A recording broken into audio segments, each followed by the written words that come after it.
Welcome back to my home, 5th and 6th graders. Right now I'm missing seeing you guys. I hope that your studies at home are going well. Ours are. Even typing the videos, there's been quite a bit of excitement. Something always ends up in the video that's not supposed to. So I hope that your assignment went really well. I look forward to reading what you wrote, and I will be grading them and sending you that information online. So I want you to continue to say your vocabulary words. In 2 weeks, it'll be online for you to print and do.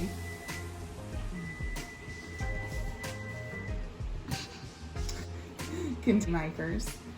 And for an extra challenge, if you're done with candy makers, which some of you I know are, you can pick a second book to read in the next coming weeks, and I will post an extra credit book report online for you to do, just to keep you busy so that you can enjoy your time at home. Okay. So this week we are adding on a new sentence opener. It's the number 2 prepositional sentence opener. And you guys know, when we do a sentence opener, it means it's the first word in the sentence. Now, this is our example. With is our preposition. With words of encouragement, he inspires kids to do their best. Now, there is actually a preposition list on page 155 in the back of your workbook. You can see it right here.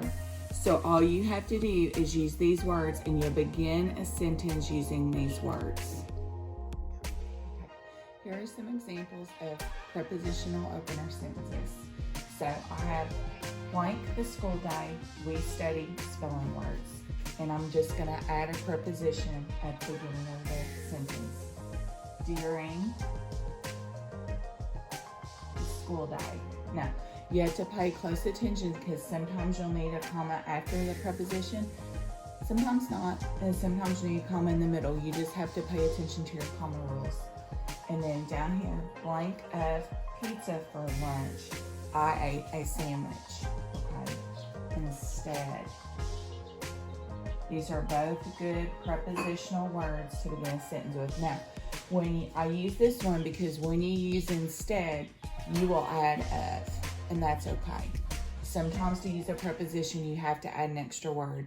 And if you're coming back in to add in your sentence openers, just add that extra word, it's okay. So instead of pizza for lunch, I ate a sandwich. Now, your prepositional openers are going to be labeled with a number 2 in the left margin, like all your sentence openers. So you will underline your word, your preposition word, and then you'll put a number 2 to the left of your paragraph.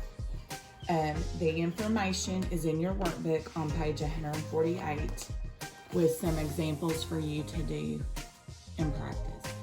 Something else I wanted to go over this week, because it's coming back with this assignment, is conversation. And we haven't been using that very much, so I wanted to go over it. The decoration conversation can be a quote or someone speaking and saying something.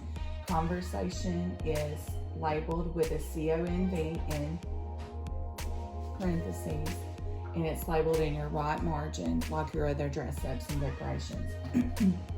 So let's go over this. We've been working on this, and you guys have really done well with this. I've been really impressed.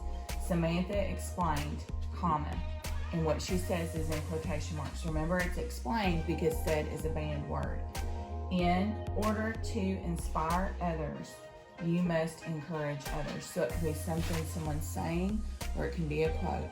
But we always write it, just keep in mind where your punctuation goes inside your parentheses, and your comma goes before, okay? So remember, this is reversed in other ways. So if you need help, there's information in your workbook, and you can work on that.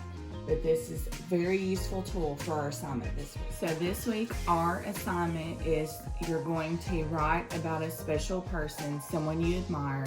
You'll explain why you admire that person.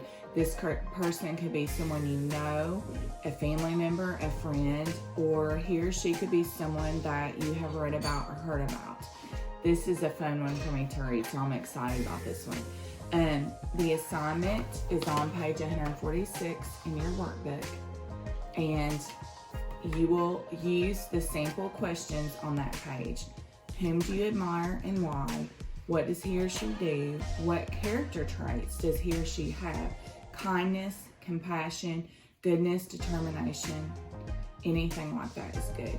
When and where does he or she show these traits? And how do you feel about this person or his actions or how they act? What is the best thing about this person and why? So you can use those questions to help you write. Now, our outline is on page 147, and you see there are questions again. These questions are just if you need them. You do not have to use them. They're very useful if you get stuck. Some students use them, some do not. Now notice that we have a topic sentence, and then we have 1, 2, 3, 4, 5, 6. This is called the body of our paragraph. And then we have our clincher sentence. Just keep in mind, you're going to repeat and reflect 2 to 3 keywords of your introduction and your clincher. Now, on these paragraphs, I really want you to focus on having a strong topic sentence and a strong clincher sentence. And then, of course, your title will come from your clincher sentence. So your topic sentence, your clincher, and your title will all repeat and reflect 2 to 3 keywords. And that is important for you to wrap your paragraph up neatly. I will let you, there's only 6 here, but you're allowed to do 2 more in your body, so you can do up to 8 in the body, plus your topic and clincher. So that allows you to have anywhere from 8 to 10 sentences total, and 6 to 8 in the body alone. So you can decide on that, that's up to you. I will tell you your checklist this week. The only thing new is the sentence opener. Your checklist, if I were to add all these together, has 1, 2, 3, 4, 5, 6, is 9 style techniques in it. So if you find you have a hard time compiling style techniques, you'll want to add an extra. So I can't wait to read who your special person is, and I hope you have a very blessed week, and goodbye.